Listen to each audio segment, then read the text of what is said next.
Alright, I think it's time for another worst to best. This is one of those videos where I kind of rank an entire discography of an artist or band. As a preface of all of these, this is my own personal list. This isn't necessarily the most critically acclaimed or the be-all and end-all. This is just my personal enjoyment of the albums, ranked from the least amount of enjoyment that I get from an album to the most amount of enjoyment that I get from an album. So my list is going to be a little bit different. It's going to be a little spicy, but that's why we're here. This isn't going to be a full-on album review. This is just going to be like an eye in the sky, general impressions that I had with the band, and why I felt the way that I did with the album, and where it places within the worst to best. Let's dive into the album that I get the least amount of enjoyment out of. All the traps in the cellar go clickety-clack, 'cause you know I always set 'em for you. The last album that the band had put out, Nocturna Quiet.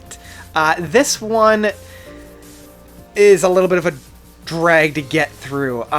This is a lot more slow, it's a lot more subtle, and kind of to its detriment. A lot of the times people come to the Mars Volta for that chaos, for that booming, in your face, out of this world kind of sounds, and this one, it feels like the band is being a little on the safe side, which is a little strange. Like, it's almost ironic in that the more safe the band gets, the more different the band is, because this is probably the most removed sounding of the albums that the band has put out because of that. And Nocturna Quiet also doesn't have a whole lot of perch. I know that the Mars Volta has a lot of chaotic moments, they're all over the place, there's a lot of throwing things on the wall and just seeing what sticks, but within this one, there's not a whole lot of that, and because of that, the wall is pretty bare, and in some ways this works, but in a lot of ways it just doesn't, and I'm not feeling that I'm humming along to the songs as I would with their other materials, and this is even with 6 years with it being under my belt, and I don't turn to it as much as I do their other work. The one thing that Nocturna Quiet does do very, very well is the experimentation of sounds. Like, there's an overabundant use of the synthesizer and the keyboards. Omar on the guitars within Nocturna Quiet, there's not a whole lot of feeling there. It heavily utilizes the synthesizer, and it's great that they're trying new things in that sense, but I'm not feeling Omar's present as much on this album, and that's why it gets a little bit more of a knock on it. So let's move on to the fifth entry.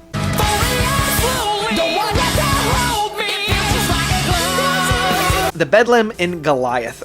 This was one of the first real, I don't want to say disappointments, but where the band kind of pulled back. This was a little bit more of the same. Like, each release that the band had done did something new, did something exciting, did something crazy.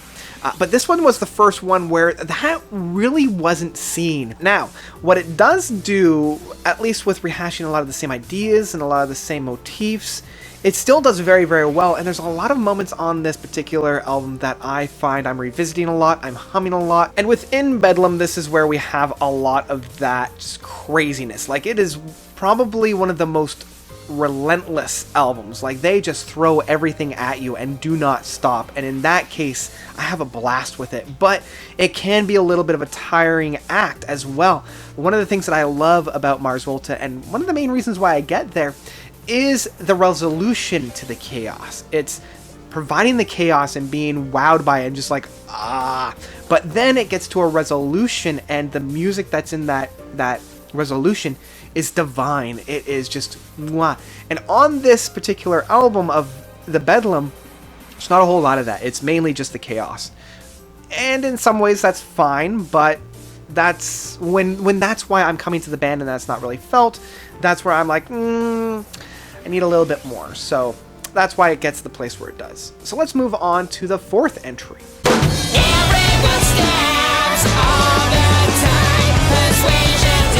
NBD Texture is a great album. Again, it kind of feels the same way and emphasis that Bedlam had, where there was a lot more throwing things on the wall to see what stuck. And one of the things that kind of has a knock against it, because I want to get those out of the way first, is the structuring of the album. It's very, very front heavy with, oh boy, the second track. I'm not even going to try to pronounce it. This one. It's very front heavy in that it's into the 16-minute mark, especially with I can at least pronounce Vicarious Atonement being the first track. So these two tracks take up a good like 25 minutes. And then we get into the rest of the album with Vermersicide and the fourth track. And again, these guys, it just feels a little bit unbalanced in that sense. And that's a real big knock for me, where I come to an album and I want to experience the whole album as a whole. And I am kind of inundated with a little bit of a stop and go kind of thing. But it still provides a fantastic listen, and I love where this particular piece goes. There's, again, a lot of very meaty moments, but not a whole lot of the chaotic resolution. The meat is there, but the chaos and the resolution, I feel like they performed better in albums going forward. So let's move on into the second half and discuss some of the albums that I enjoy listening to a little bit more.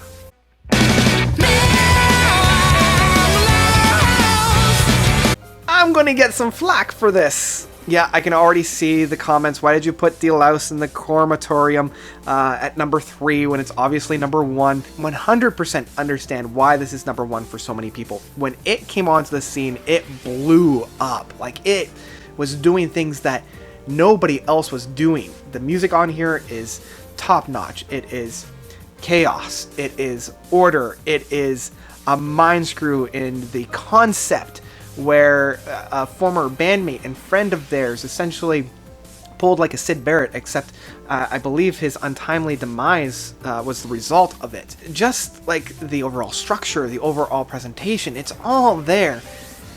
For me, there's a lot of throwing things on the wall and seeing what sticks, and not everything in my mind sticks. And in some ways this is fine. Like, I love the experimentation, I love the psychedelicness that's on this, but not everything that's thrown on the wall eventually sticks for me.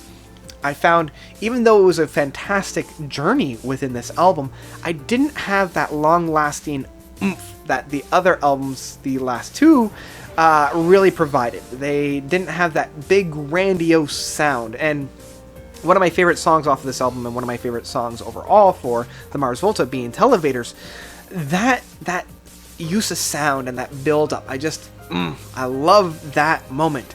But in my opinion, I get a little bit more enjoyment from the albums that come after that. So I know I'm going to have a lot more talk when I delve into this album and give it a full-length album review, but just the overall kind of mind screw that this album is, as much as I love it, I love the other two a little bit more. So let's get into those.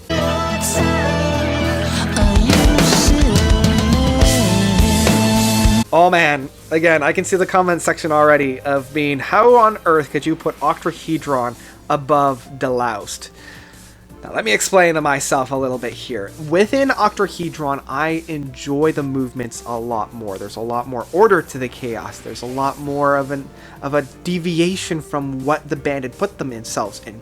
And a lot of that also has to do with the fact of, I felt like as each album was coming through, they were painting themselves further and further into this box. And so when they presented with Octahedron, it had been such a stark step from outside of that box that it blew my mind that they were able to do this and do it well. I still come back to this album years later and get full enjoyment out of each and every track. Like, there's, within each Mars Volta album, outside of the next album that I'm going to be talking about, there's always a few tracks on there that I feel like they experimented, but it didn't quite work. And this was one of the few times where that experimentation worked, and there's no low point on this album as well.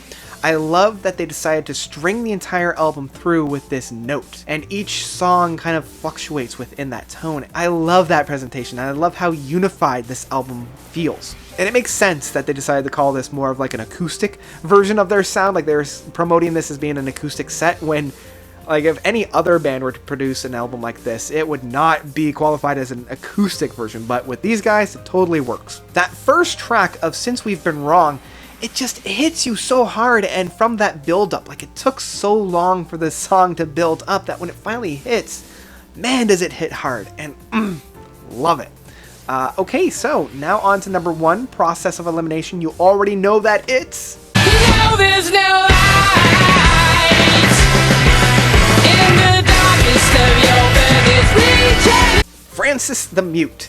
Yes, this is by far my favorite album from the Mars Volta, and it's Hard not to see why. This album, much like the predecessor of The Aloust, is a little bit of a concept, a little bit of a story that's being strung throughout, and what I love is the structure of this album. Not only is every note perfectly placed on this album, there's enough breathing room within the chaos to let that all sink in, and that is why I love Francis the Mute.